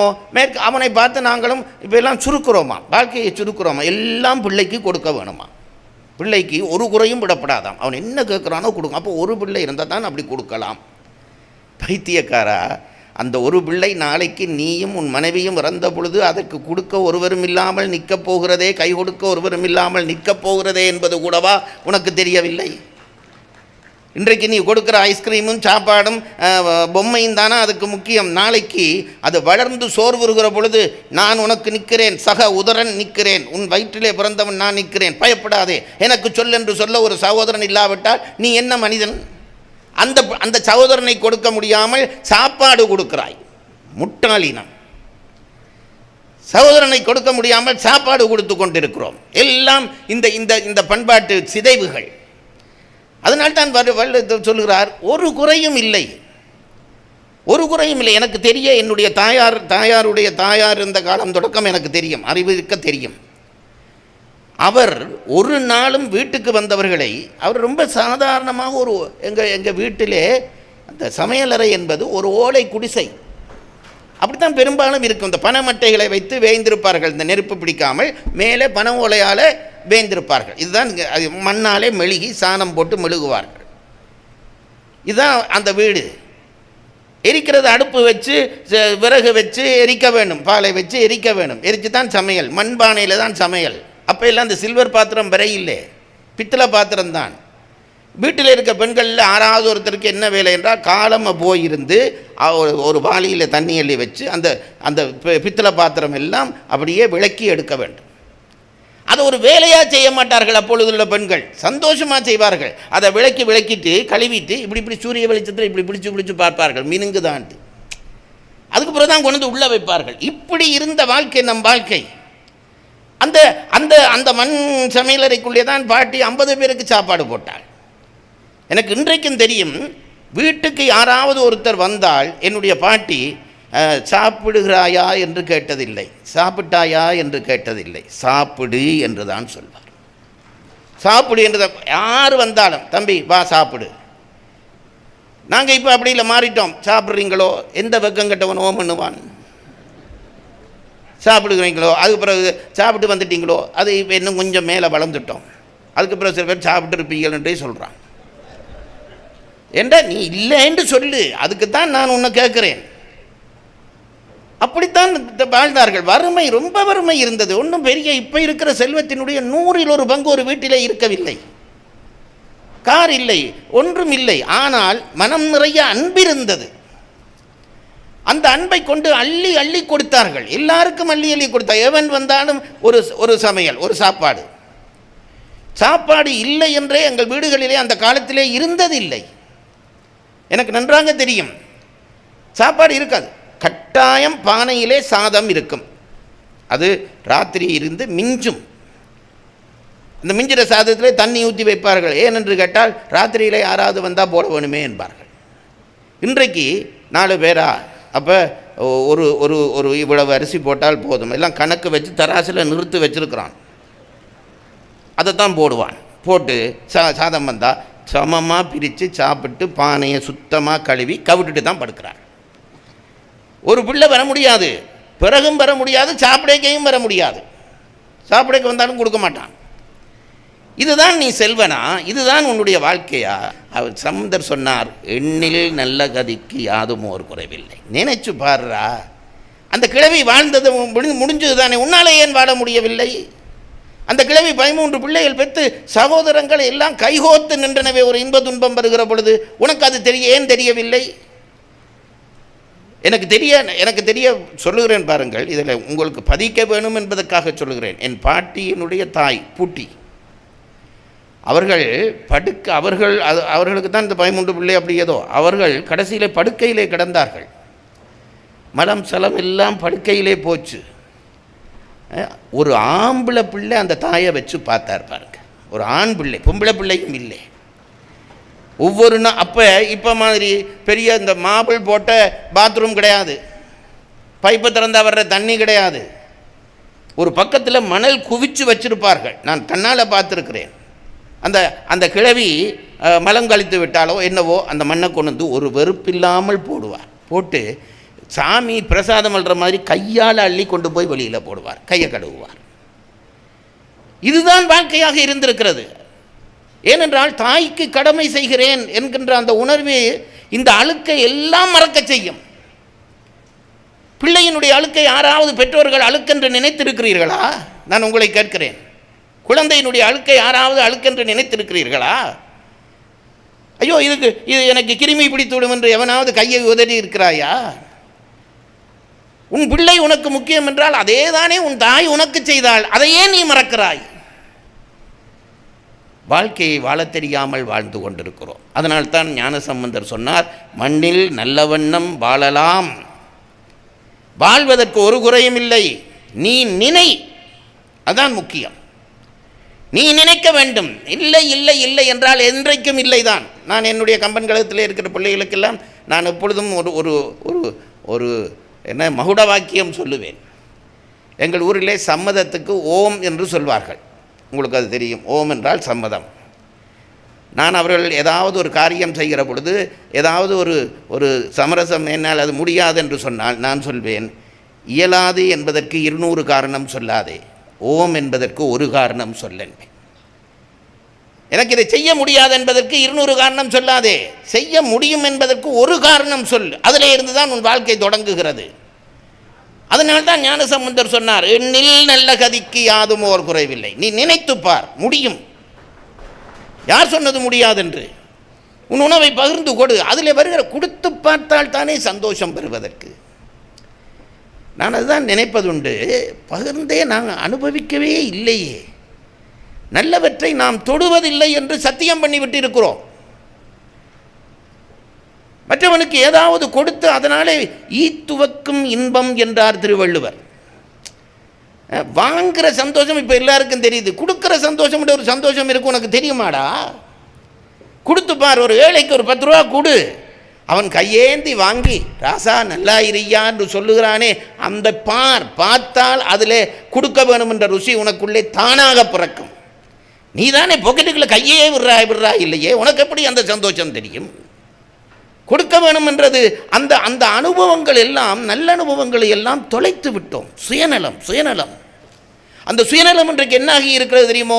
மற்றவர்களுக்கு சுயநலம் காட்ட போய் இன்றைக்கு வீட்டுக்குள்ளேயே வந்து விட்டது. பிள்ளை அப்பாவை பாரம் என்று நினைக்கிறான், அப்பா பிள்ளையை பாரம் என்று நினைக்கிறான். அந்த அளவுக்கு சுயநலம் வந்து விட்டது. ஒரு அறையிலே வாழ்ந்த குடும்பம் போய் இன்றைக்கு ஒரு வீட்டிலே ஒவ்வொருவருக்கும் ஒரு அறை. ஆனால் அந்த அறை எப்படி பூட்டி கிடக்கிறதோ அதுபோல எல்லாருடைய மனங்களும் பூட்டி கிடக்கிறது. பழைய வீடுகளுக்கு பூட்டில்லை, ஆனால் அதுபோல அவர்கள் மனமும் பூட்டி கிடக்கவில்லை. இந்த நல்வாழ்க்கையை நாம் தொலைத்து விட்டோமே என்ற கவலையாவது வருகிறதா? எனக்கு அதுதான் கேள்வி. ஏன் நாங்கள் இலக்கியங்களை ஏன் படிக்கிறோம்? எதற்கு படிக்கிறோம்? தேவார திருவாசகங்களை ஏன் படிக்கிறோம்? சமயத்தை ஏன் நாம் கைக்கொள்ள நினைக்கிறோம்? நல்லியல்புகள் எங்களிடம் இருந்தது என்பதை சொல்லத்தானே அதை எழுதி வைத்து விட்டு போனார்கள். நல்லியல்புகள் இருந்தது என்பதை சொல்லத்தானே எழுதி வைத்து விட்டு போனார்கள். நான் நினைக்கிறது உண்டு, ஞானசம்பந்தர் அந்த இந்த வரிபாடு தகுதி உள்ளவர். வாழ்க்கையை 16 வயசு மட்டும்தான் ஐயா வாழ்ந்தார். அது சிவபெருமான் அருள் செய்தார், அது செய்தார், அதெல்லாம் தூக்கி போடுங்க. 16 வயசு வாழ்ந்த ஒரு பிள்ளைக்கு இத்தனை ஞானம் இருக்குமா? அது சொல்லுது. என்ன காரணம் என்றால் அனுபவத்தை கொடுக்கக்கூடிய பெரியவர்கள் இருந்தார்கள். நான் எப்பொழுதும் இந்த பெரிய புராணம் படிக்கிற பொழுது ஆச்சரியப்படுவது உண்டு. ஞானசம்பந்தர் சிவபெருமானுக்கு செல்ல பிள்ளை. அவர் அழுதோன ஞானப்பால் கொண்டு வந்து கொடுத்தார். எல்லாருக்கும் கொடுக்க மாட்டார். அது மட்டும் இல்லை, அந்த பிள்ளை கையில் தாளம் போட்டு பாடிச்சு. இதுக்கு கை நோக போகுது என்று தங்கத்தாளம் கொடுத்தார். தங்கத்தாளம். சிவபெருமானுக்கு சேனத்தில் புத்தி இருக்கிறது இல்லை. ஏனென்றால் தங்கத்தாளம் கொடுத்து பிரயோசனம் இல்லை, தங்கத்துக்கு நாதம் இல்லை. தங்கத்தில் தாளம் போட்டிங்கன்னா சத்தம் பெறாது. சிவபெருமான் ஒரு அன்பின் நிமித்தமாக கொடுத்துட்டார். சில பேர் அப்படி தான் கொடுப்பான், யாருக்கு பயன்படாதோ அதை கொண்டு போய் கொடுப்பான், அன்பின் நிமித்தம். தங்கத்தாளத்தை கொடுத்தோன்னே இவர் தட்டி பார்த்தார், சத்தம் வரையில. பிறகு அம்மாவை பாடினார். உமாதேவியார் தானே சக்தி, அவள் தானே தருவாள். அவளை பாடினோடனே அவள் அந்த தங்கத்துக்கு நாதம் கொடுத்தாள். அதனாலே ஓசை கொடுத்த நாயி என்று அவளுக்கு இன்றைக்கும் பெயர். ஐயா, இந்த கதையை பொய்க்கதை என்று சொல்லு, போயிட்டு போகட்டும், எனக்கு ஒன்றும் நஷ்டம் இல்லை. இந்த அன்பு புரிகிறதா? இப்படி வளர்ந்தவர் அது நடந்து போகுது என்று பார்த்து சிவபெருமான் பல்லுக்கு அனுப்பிவிட்டார். ஒரு குழந்தை வருந்துகிறது என்று கடவுள் கவலைப்படுகிறான். அதுதானே பேரருள் என்பது அவனுக்கு பேர் வந்தது. இந்த ஞானசம்பந்தர் ஒரு முறை போகிறார் ஒரு ஊருக்கு. அவருக்கு போகிற இடமெல்லாம் பெரிய வரவேற்பு, இவர் பல்லக்கில் ஏறி போகிறார். அவர் கேள்விப்பட்டிருந்தார் இந்த ஊரில் தான் நாவுக்கரசர் இருக்கிறார் என்று. எந்த ஊரில்? இந்த சம்பந்தர் போன ஊரில். சம்பந்தருக்கு அப்பொழுது நாவுக்கரசருக்கு 81 வயது, இவருக்கு 16 வயது. இன்னும் குறைவாக தான் 2 பேருக்கும் இருந்திருக்கும். அது எப்போ இருந்துட்டு போட்டேன், எனக்கு இப்போ அதுவாக ஆராய்ச்சி. இந்த பிள்ளையை தூக்கி கொண்டு எல்லாரும் போகிறார்கள். இவருக்கு நாவுக்கரசரின் பெருமை தெரியும். அதனாலே கூட்டமாக இருக்குது. இவர் நான் நினைக்கிறேன், இதெல்லாம் பெரிய புராணத்தில் இருக்காண்டு பார்க்காதீங்க. நல்லதை சொன்னால் அனுபவிக்க தெரிய வேணும். சினிமாவில் சொல்லுகிறார்கள், அது ஆராயப்படாது, அனுபவிக்க தெரிய வேணும். சம்பந்தர் போய் கொண்டிருந்திருப்பார். கூட்டம் பெரிய கூட்டம் நின்றிருக்கும். சம்பந்தர் இந்த பல்லக்கிலிருந்து எட்டி பார்த்து அப்பர் எங்குற்றார் என்று கேட்டார். நல்ல தமிழில் அப்பர் எங்குற்றார் என்றா அப்பர் எங்கடா இருக்கிறார்ன்றது தான் அந்த அழகான தமிழில் போடுறார். அப்பர் எங்குற்றார் என்று கேட்டார். அப்பர் எங்கேப்பான்னு கேட்டார். ஒருத்தர் எல்லாரும் ஆளையால் பார்க்குறான், அப்பர் எங்கேற்றான்ண்டு. திடீரென்று பார்த்தா பல்லக்கு கீழே இருந்து அப்பர் இங்குற்றேன் என்றார் ஒருத்தர். அந்த கிழடன் பல்லக்கு தூக்கி கொண்டு கீழே நிற்குது. சார், நான் கேட்கிறேன், சமயத்தை தூக்கி போடுங்க. இந்த பண்பாடு நமக்கு இன்றைக்கு வேண்டாமா? இந்த பண்பாடு வேண்டாமா? பெரிய ஆச்சரியம் பாருங்க. கடவுள் ஒரு அதிசயம் பண்ணி வைத்திருக்கிறார். இளமையிலே வேகம் இருக்கும், விவேகம் இருக்காது. முதுமையிலே விவேகம் இருக்கும், வேகம் இருக்காது. இது இயற்கையினுடைய நியதி. கடவுள் ஏன் இப்படி படைக்க வேண்டும்? நான் நேரத்தில் நினைக்கிறது, கடவுளுக்கு ஏன் ஒரு கொஞ்சம் கூட ஞானம் இல்லையா? வேகம் இருக்கிற நேரத்திலே விவேகம் இருந்தால் தானே ஏதாவது செய்ய முடியும். இளமையிலே வேகம் இருக்கிறது, விவேகம் இல்லை. முதுமையிலே விவேகம் இருக்கிறது, வேகம் இல்லை. ஏன் இப்படி படைச்சாருண்டா, அப்போ தான் சமுதாயம் மூத்தவனும் இளையவனும் கைகோத்து நடப்பான். அதுக்காண்டு தான் அப்படி படைச்சார். இவன்கிட்ட இதையும் கொடுத்து இவன்கிட்ட அதையும் கொடுத்தா 2 பேரும் தனித்தனியாக இருந்திருப்பான் அனாத விடுதியில். ஏன் சேர்த்து விட்டான் என்றால், இவனுக்கு விவேகம் இருக்கிறது, வேகம் இல்லை. இவனிடம் வேகம் இருக்கிறது, விவேகம் இல்லை. ஆளுக்கால் கொடு. வேகம் இருக்கிறவனுக்கு விவேகம் இருக்கிறவன் உன் கையை கொடு. விவேகம் இருக்கிறவனுக்கு வேகம் உள்ளவன் உன் கையை கொடு. சமுதாய பிணைப்பு உண்டாகும். உண்மையா இல்லையா? இதை நான் எங்கே படித்தேன்னு சொல்லுங்க பார்க்கலாம். நாவுக்கரசர் செய்து காட்டுறார் பாருங்க. 81 வயது கிழவர். அவருக்கெல்லாம் ஒன்றும் குறைவில்லை, நல்லா படித்தவர். அவர் சமண சமயத்தோடு போட்டி போட்டு வென்றவர். அவருக்கு ஒரு வரலாறு இருக்கிறது. கல்லை மிதக்க வைத்தவர். அவர் ஒன்றும் குறைஞ்ச ஆள் இல்லை. அவர் போய் சம்பந்த பெருமான தூக்க வேணுமா? நாங்கள் தூக்குவோமா? கார் கதவை திறந்து விடுறான் இல்லையா ஒருத்தன். இவருக்கு என்ன நான் திறந்து விடுறது? அப்படி தானே இன்றைக்கு நினைக்கிறோம். அவனுக்கு என்ன நான் செய்கிறது? அதுவும் மூத்தவன் என்றால் அவன் சின்னபடியன், அவனா வரட்டும், அப்படி தானே நினைக்கிறோம். இந்த பெரிய நாவுக்கரசர் போய் பல்லக்கிளை தூக்கி கொண்டு போகிறார். எங்குற்றார் அப்பர் என்ற உடனே இங்குற்றேன் என்று சொல்லி அந்த ஆள் சொல்ல துள்ளி பாஞ்சு விழுந்திருப்பார் ஞானசம்பந்தர். இன்றைய பிள்ளைண்டா என்ன தெரியுமோ, இங்குற்றேன் நாவுக்கரசர் என்று சொன்னோம், அப்பர் என்று சொன்னோன்னே வடிவா தூக்கும் கோண்டுவான். நான் எங்கள் ஊர் பாசையில் சொல்கிறேன், நல்லா தூக்கு என்று ஒரு அமர்த்திருப்பான். இவர் தூக்குறாரான்னு பார்க்குறதுக்கு சம்பந்தர் துள்ளி குதித்து கீழே இறங்கி இருப்பார். விழுந்து கும்பிட்டார். அவர் இவரை கும்பிட்டாரா, இவர் அவரை கும்பிட்டாரா தெரியவில்லை. பாருங்கள், முதுமைக்கும் இளமைக்கும் கை கொடுக்குற அந்த பண்பாடை நம்முடைய சமயம் நமக்கு எப்படி சொல்லி தந்தது தெரியுமா? எப்படி சொல்லி தந்தது? இன்றைக்கு அது நம்மிடம் இருக்கிறதா? சமயம் வேண்டாம், நானே சொல்கிறேன் வேண்டாம். அது தூக்கி கடலில் போடுங்க. இந்த பண்பாடு உன்னிடம் வந்து விட்டால் அது வேண்டாம். இன்றைக்கு அது உன்னிடம் இல்லையே. மூத்தவரை இளையவன் மதிக்கிறான் இல்லை, இளையவனை மூத்தவன் மதிக்கிறான் இல்லை. மூத்தவன் என்ன நினைக்கிறான், இவனுக்கு என்ன நான் பணிவது என்று நினைக்கிறான். இளையவன் என்ன நினைக்கிறான், இவர் என்ன பெரிய ஆளா என்று நினைக்கிறான். சமுதாயம் அப்படியே உடைந்து கொண்டிருக்கிறதே, தெரியவில்லையா? அதனாலே தானே சின்ன சின்ன புல்லர்கள் எல்லாம் நமக்குள்ளே பூந்து விளையாடுகிறார்கள். அது புரியவில்லையா உங்களுக்கு? நாம் மட்டும் எல்லாரும் கைகோத்து மூத்தவன் இளையவனை தொட்டு, இளையவன் மூத்தவனை தொட்டு இருந்திருந்தால் இன்றைக்கு நம் தமிழ் சமுதாயம் இன்றைக்கு உலக சமுதாயத்துக்கு பாடமாக இருந்திருக்காதா? சும்மா தமிழன் என்று சொல்லடா, தலை நிமிர்ந்து நில்லடா என்று பேசுவதிலே ஒரு பிரயோசனமும் இல்லை. தலை நிமிர்ந்து நிற்க உன்னிடம் என்ன இருக்கிறது கேட்கிறேன். உங்களை திட்டுவதற்கென்று தான் நான் இலங்கையிலிருந்து வந்திருக்கிறேன். என்ன இருக்கிறது நம்மிடம்? நாங்கள் தலை நிமிர்ந்து நிற்பதற்கு எதை வைத்துக்கொண்டு தலை நிமிர்ந்து நிற்கிறோம்? 1 2 மனிதர்கள் இந்த சமுதாயத்தை இன்னும் பிணைத்து வைத்திருக்கிறார்கள். இவ்வளவு ஒரு மனிதனுடைய புத்தியிலே தொடங்கி ஒரு கொஞ்சம் பேர் அவருக்கு பின்னாலே நின்று விளைந்த விளைச்சலை கண்ணுக்கு முன்னாலே பார்க்கிறோம். ஒரு மனிதன் இதை செய்ய முடியும் என்றால் சமுதாயத்தினுடைய ஒவ்வொரு மனிதனும் இதை செய்தால் எங்களுடைய சமுதாயம் எங்கு தொடும்?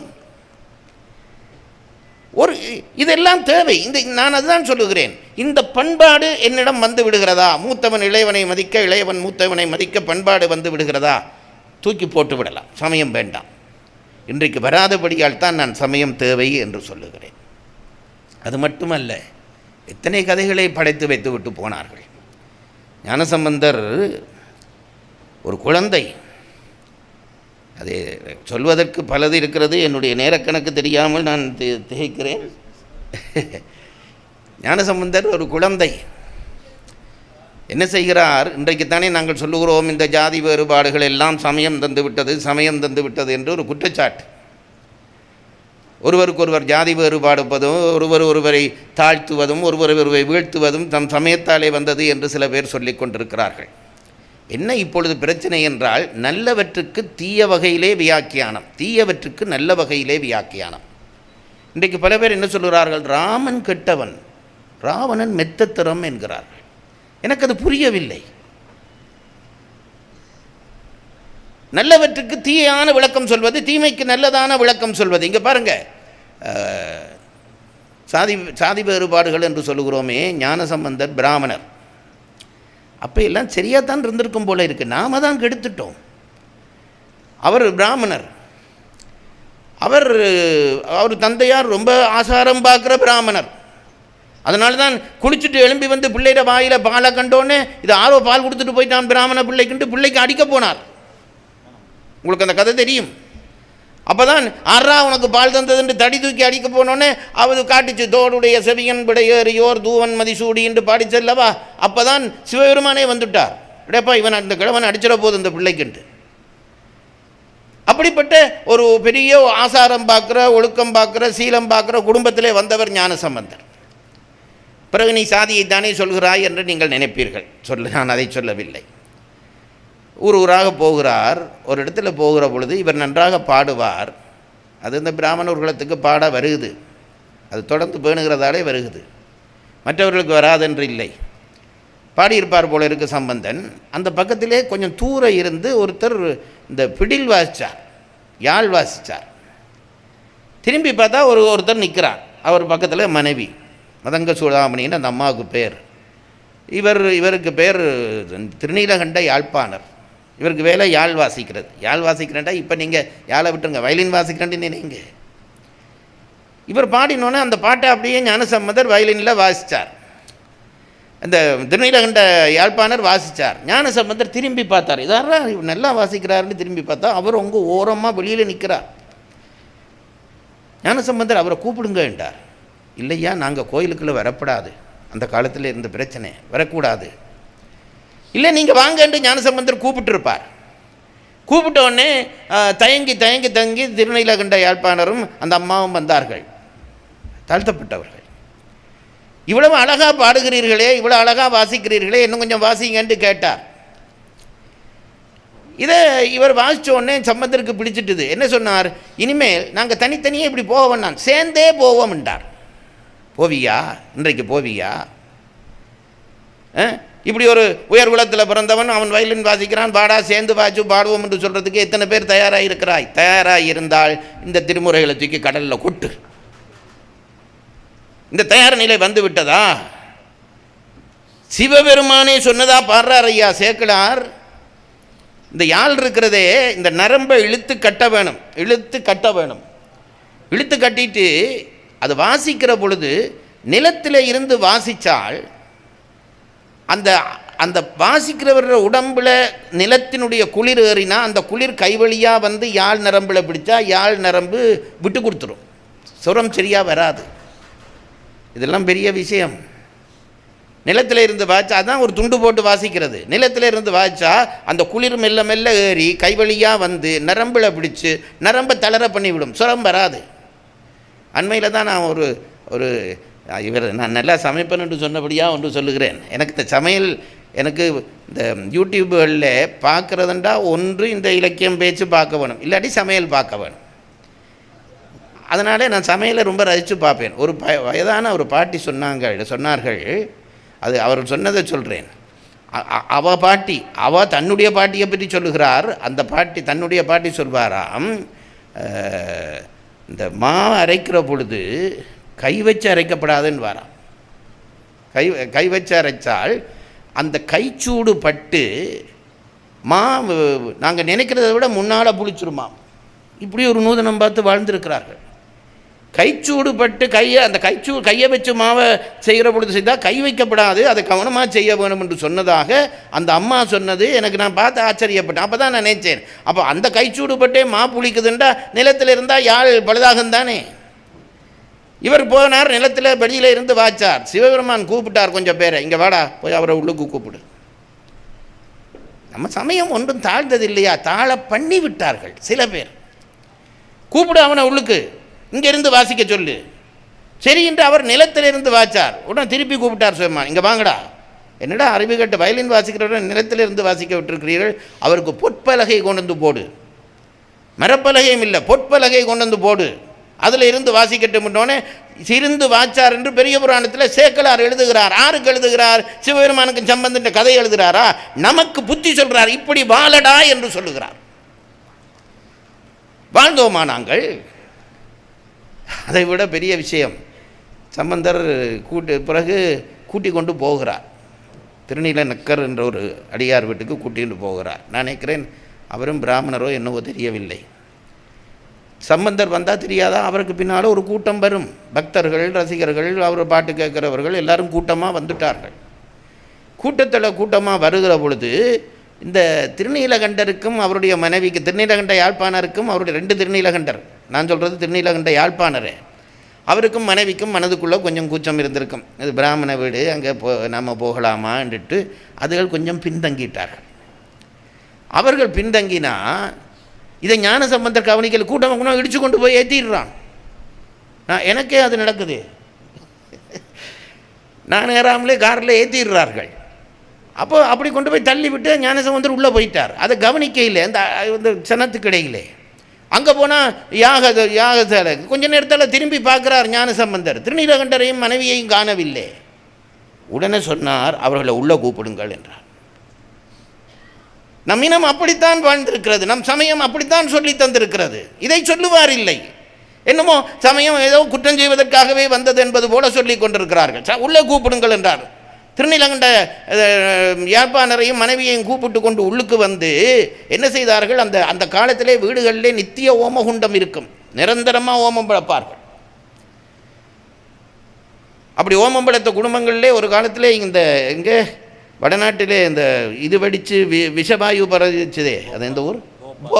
போபாலிலே ஒரு கிராமம் மட்டும் அழிய இல்லை என்று எழுதி நான் படித்தேன். என்னவென்றால் நித்திய ஓமம் வளர்க்குற அந்த வீடுகளுக்குள்ளே இந்த விஷவாயு பூரவில்லையாம். எனக்கு உண்மையாக பொய்யா தெரியாது, படித்ததை தான் சொல்லுகிறேன். அப்படி இருந்திருக்கும். நித்திய ஓமம் வளர்த்து கொண்டு இருந்திருக்கிறார்கள். அந்த ஓம குண்டத்துக்கு பக்கத்திலே பெட் போட்டு படுக்க வச்சார். ஆரே திருநீலகண்ட யார் தாழ்த்தப்பட்டவர் என்று கருதினாரோ அவரை பக்கத்தில் வச்சு இதில் படுக்க வச்சார். சேக்கலார் என்ன எழுதினார் தெரியுமா? அவர்கள் 2 பேரும் வந்து படுத்த உடனே அந்த ஓமாக்கினி வலஞ்சுளித்து எரிந்தது என்று எழுதுகிறார். சேக்கலார் கொடுக்குற அங்கீகாரம் சார். முதல் சிவபெருமான் கொடுத்த அங்கீகாரம் சொன்னேன், பொற்பலகை போடு என்றார். இப்போ சேக்கலார் சொல்கிறார், சும்மா விட்டுருக்கலாம் தானே, படுத்துட்டார் என்று எழுதியிருக்கலாம். அவர் சொன்னார், அவர் வந்து படுத்தோனே அந்த ஓமாக்கினி வலஞ்சுளித்து மேலெழுந்தது என்று எழுதுகிறார். அது கடவுள் அங்கீகரிக்கிறாராம், அவனை படுக்க வச்சது சரிதான் என்று. இதை நாங்கள் ஏன் சொல்லவில்லை? நாங்கள் இதை ஏன் செய்யவில்லை? இதை செய்துவிட்டால் பெரிய புராணத்தையும் தேவாரத்தையும் கொண்டே குப்பையில் போடு. செய்யப்படியாதபடியத்தான் இது தேவை என்று இன்றைக்கும் சொல்லுகிறேன். எண்ணில் நல்ல கதிக்கு யாதுமோ ஒரு குறைவில்லை. நீ நடக்கும், நினைச்சால் நடக்கும். நீ நினைக்க இல்லை, நீ பிழைகளை மட்டும் கை வைத்து சேர்த்து கொண்டிருக்கிறாய். அதனாலே சமுதாயம் அழிந்து கொண்டிருக்கிறது. பிறகு சமயம் பிழை என்று சொல்லுகிறாய். சமயம் அப்படி உனக்கு சொல்லித் தரவில்லை, மறந்து போகாதே. இதில் இவரையே வச்சு இன்னொரு சுவையான கதை இருக்கிறது. நான் இதெல்லாம் படித்து ரசித்து படித்திருக்கிறேன். சமயமாக படிக்க இல்லை, சமுதாயமாக பார்த்துருக்கிறேன். இந்த திருநீலகண்ட யாழ்ப்பாணருடைய ஊருக்கு ஒரு தரம் போக வேண்டி வந்தது. இவர் சம்பந்தரோடையே போய் கொண்டிருக்கிறார். ஒரு முறை திருநீலகண்ட தர்மபுரம் திருநீலகண்ட யாழ்ப்பாணர் அவர்கிட்ட பிறந்த இடம். அங்கே போக வேண்டி வந்தது. சம்பந்தர் போனார். அங்கே போய் கோயிலில் பாடினார். இவர் பிடில் வாய்ச்சார். இந்த ஊரை கெடுக்கிறவங்கண்டு கொஞ்சம் பேர் இருப்பான். எல்லா ஊரிலும் இருப்பான். ஊரை கெடுக்கிறதுக்குண்டு கொஞ்சம் பேர் இருப்பான். இவர் வாசிக்கிறார், அவர் பாடுகிறார். அது ரெண்டும் சிவத்தில் நிற்குதுகள். அது ரெண்டும் மேல்நிலையில் நின்று பாடுதுகள். இந்த திருநீலகண்ட யாழ்ப்பாணவருடைய இனத்தைச் சேர்ந்த கொஞ்சம் பேர் என்ன செய்தான் என்றால், எனக்கு எங்கள் ஊர் பாசையிலேயே பேச வேணும் போல இருக்குது. அவர்கள் என்ன செய்தார்கள் என்றால், சம்பந்தர் பாடுகிறார், இவர் வயலின் வாசிக்கிறார். இந்த கொஞ்சம் பேர் கட்சி கட்டினான். இதில் தான் பாருங்கள், இந்த உலகத்தினுடைய நாசமெல்லாம் தோன்ற இடம் இதுதான். அவன் என்ன செய்தான், கொஞ்சம் பேர் சம்பந்திட்ட பாட்டில் ஒன்றுமில்லை சார், நம்ம பிள்ளை வாசிக்கிறதால தான் அவர் பாடுறாருன்னுட்டான். சம்பந்தர் என்ன சார் சம்பந்தர் பாடுறார், அவர்தோருடைய செவியன் பாடினால்தான், நம்ம பிள்ளை வாசிக்குது அதனால தான் அவர் பாடுறார் என்றான் கொஞ்சம் பேர். இப்படி கிளப்பி விட்டுட்டா போதும் ஒரு சமுதாயத்தை கெடுக்கிறதுக்கு. நான் இப்போவும் சொல்கிறேன் பாருங்கள், நன்மையை கொண்டு வர்றதில் தீமையை லேசாக கொண்டு வந்துடலாம், அதை திருத்த முடியவே முடியாது. இப்படித்தான் இந்த நம்ம இனம் செய்து கொண்டிருக்கிறது. ஒருத்தன் அதுக்குள்ள பேசியிருப்பான், நம்ம பிள்ளை தானே வாசிக்கிறான் என்றான். உடனே பக்கத்தில் இருந்தது, இவர் சொல்கிறது சரிதான், நம்ம பிள்ளை வாசிக்கிறபடியாக தானே சம்பந்தர். ஒரு கட்சி உண்டாயிட்டுது. என்ன கட்சி? சம்பந்தருக்கு எதிரான கட்சி. இதை கவனிச்சுட்டா இதை எப்படி உடைக்கிறது என்று சொல்கிறோம் பாருங்கள். இதை எப்படி உடைக்கிறது? இது பிரச்சனையை சொன்னால் பெரிய பெரிய கட்டித்தனம் இல்லை, இது உடைக்கிற வழியும் சொல்ல வேணும். இப்போ கோயிலுக்குள்ளேயே கட்சி பிரிஞ்சிட்டு, பிராமண கட்சி பாணர் கட்சி என்று 2 கட்சி பிரிஞ்சிட்டுது. பிரிஞ்சவனே இப்போ இது என்ன இருக்கும், பெரிய போராட்டமாக பிடிச்சு கொண்டு சம்பந்தனை வெட்டி இருப்பார்கள், இல்லாட்டி இவரை வெட்டி இருப்பார்கள். இவர் என்ன செய்தார் தெரியுமா? இது காதில் விழுந்துட்டு. யாருக்கு? திருநீலகண்ட யாழ்ப்பாணருக்கு காதில் விழுந்துட்டுது. அவர் சம்பந்தருக்கு பக்கத்தில் வந்தார். இப்படி எல்லாம் மனுஷர்கள் இருந்து தானேயா இருக்கிறார்கள். நாங்களாக இருந்தால் என்ன இப்படி சொன்னோன்னே இன்னும் கொஞ்சம் வயலன்னு இறுக்கி வாசிப்போம். நம்ம கட்சிக்காரன் சொல்கிறான், ஆகவே நான் வாசி தான் இவர் பாடுறார் போல இருக்குன்னு நானே நினைச்சிருவேன். இதை கேள்விப்பட்டோன்னு திருநீலகண்டர் பதறி போனார். அட பைத்தியக்காரங்களா, இப்படி வச்சு இந்த தெய்வ நிலையில் வச்சு நீ இப்படி விஷத்தை பூத்திரியேடான்னு பயந்துட்டார்.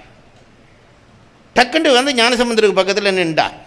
ஞானசம்பந்தர் என்னப்பான்னு கேட்டார். எனக்கு ஒரு சின்ன உதவி செய்ய வேணும் என்று கேட்டார். ஆறு? திருநீலகண்ட யாழ்ப்பாணர். எனக்கு ஒரு சின்ன உதவி செய்ய வேண்டும். என்ன உதவி செய்ய வேணும் என்று சத்தம் போடாதீங்க, ரகசியமாக வாங்க, இதெல்லாம் பெரிய புராணத்தில் இல்லை, என் கற்பனை.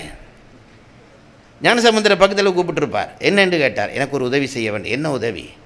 நீங்கள் இப்போ ஒரு பண் பாட வேணும், அந்த பண்ணுக்கு என்னால் வாசிக்க முடியாமல் போக வேணும், அப்படி ஒரு பண் பாடுங்க. ஆறாவது ஒருத்தன் செய்வானா? இதை தன்னைத்தானே தாழ்த்தி கொள்ள முடியுமா? நீங்கள் இப்போ ஒரு பண்பாட வேணும், அந்த பண்ணுக்கு நான் வாசிக்கப்படாது இல்லை, வாசிக்க முடியாமல் போய்விட வேண்டும், அப்படி ஒரு பண்பாடு. நான் சொல்கிறேன் பாருங்கள், நான் சம்பந்தரில் அன்பிருந்தாலும் சொல்லிட்டு போகலாம்ட்டிங்க. நான் ஒன்று சொல்கிறேன் பாருங்கள், எவன் எதை செய்தாலும் ஒரு கலைஞன் தன்னுடைய ரோசத்தை விட்டு கொடுக்க மாட்டான், மறந்து போகாதீங்க. நான் எப்பவும் சொல்கிறது உண்டு, 3 பேருக்கு வயசு போனதை எப்படி கண்டுபிடிக்கிறதுன்ட்டு எங்கள் குருநாதர் சொல்லியிருக்கிறார். 3 பேருக்கு வயசு போனதை எப்படி கண்டுபிடிக்கிறது? 1, பெண்ணுக்கு வயது போனால் அதை எப்படி கண்டுபிடிக்கிறது? ஆணுக்கு வயது போனால் எப்படி கண்டுபிடிக்கிறது? ஒரு கலைஞனுக்கு வயது போனால் எப்படி கண்டுபிடிப்பது? இது என்ன பெரிய விஷயம், பர்த் சர்டிஃபிகேட்டை பார்த்தா தெரிஞ்சு போச்சுன்ட்டு நீங்கள் நினைப்பீங்க. அப்படியெல்லாம் நினைக்காதீங்க. 90 வயது இளைஞனும் நடமாடுகிறார்கள். நான் சொல்கிறது உங்களுக்கு புரியுதுங்களா?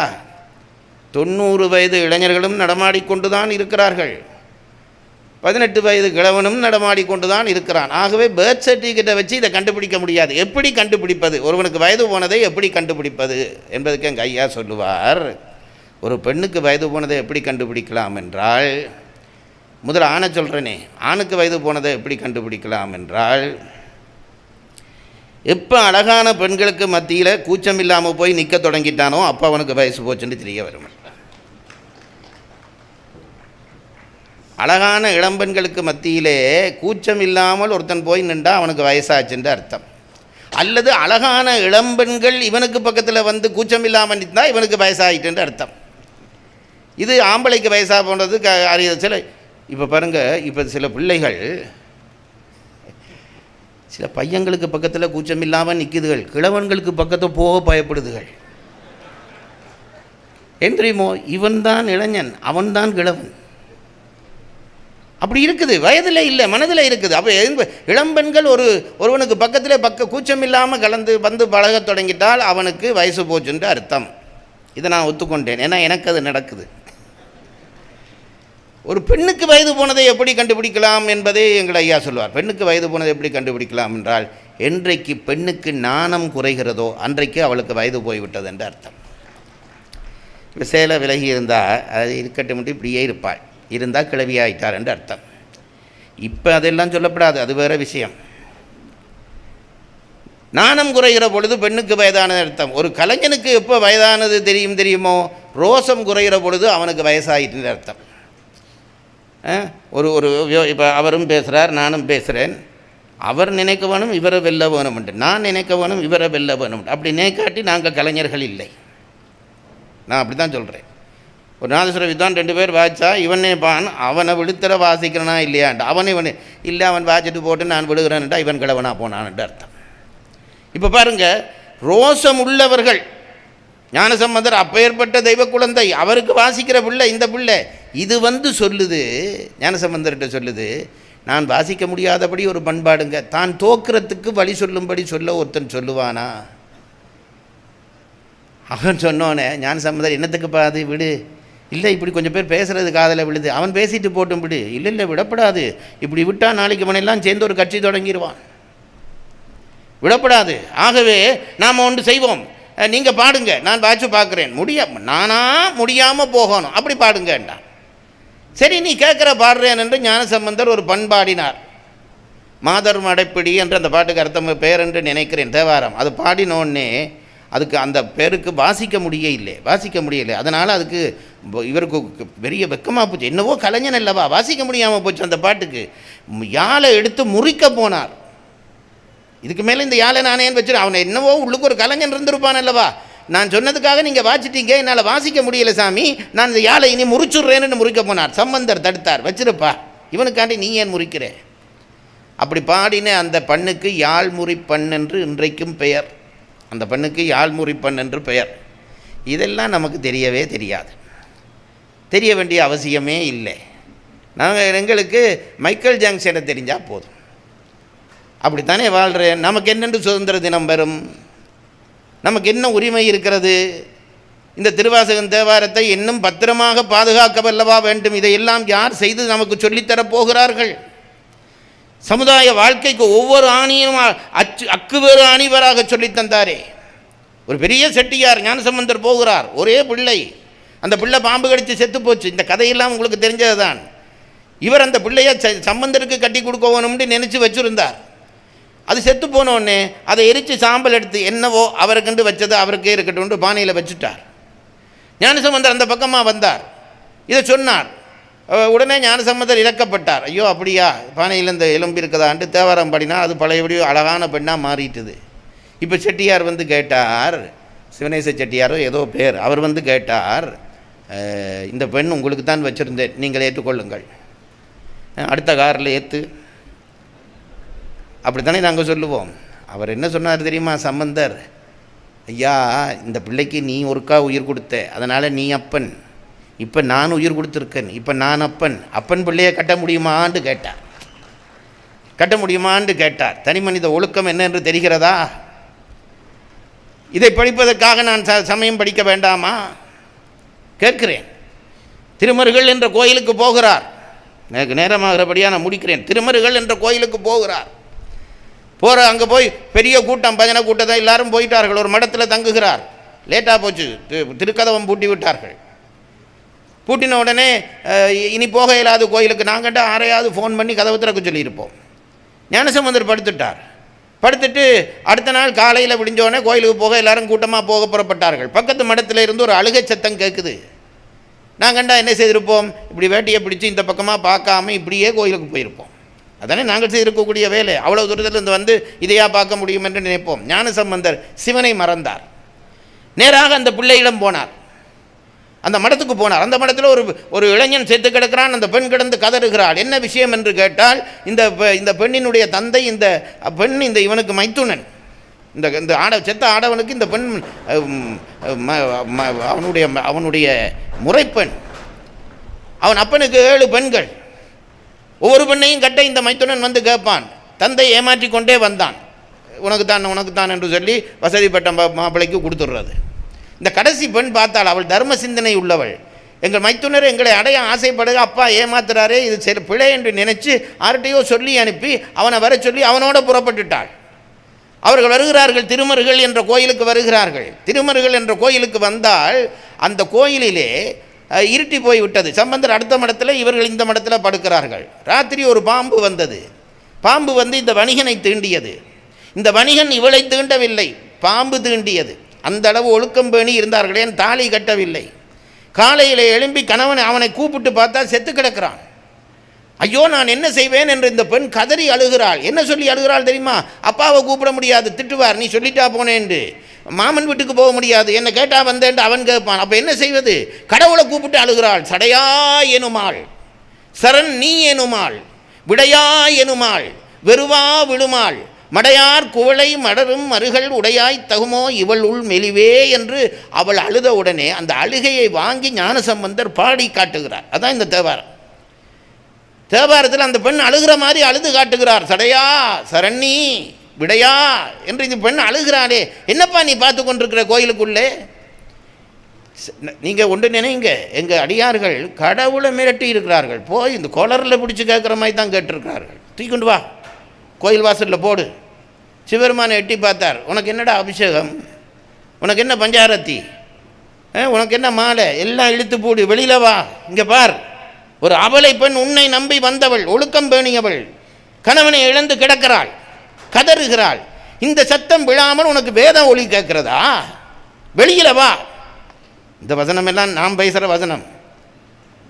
ஆனால் சம்பந்தர் பேசினதுக்கு இதுதான் அர்த்தம். உடையாய் தகுமோ, இது நியாயமாப்பா, எப்படி நீ விட்டுட்டு இருக்கலாம் என்று கேட்ட உடனே சிவபெருமான் பயந்துட்டார். இவன் விட்டா என்னென்னமோ கேள்வி பாண்டு வெளியில் வந்து அவனை பாம்பு கடிச்சவனை உயிர்த்ததாக ஒரு கதை இன்றைக்கு நாங்கள் செய்வோமா?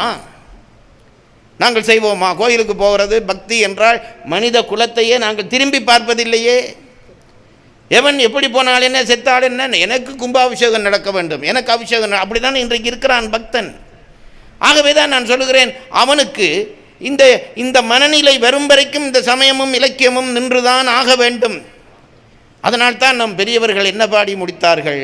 ஞானசம்பந்தர் அந்த குழந்தை பாடியது, மண்ணில் நல்ல வண்ணம் வாழலாம் வைகளும் எண்ணில் நீ நினைத்தால் எண்ணில் நல்ல கதிக்கு யாதுமோர் குறைவில்லை. நல்லபடி வாழலாமடா, இந்த மண்ணிலே வாழ்வதற்கு ஒரு குறையும் இல்லை. கடவுள் எல்லாம் தந்திருக்கிறார்.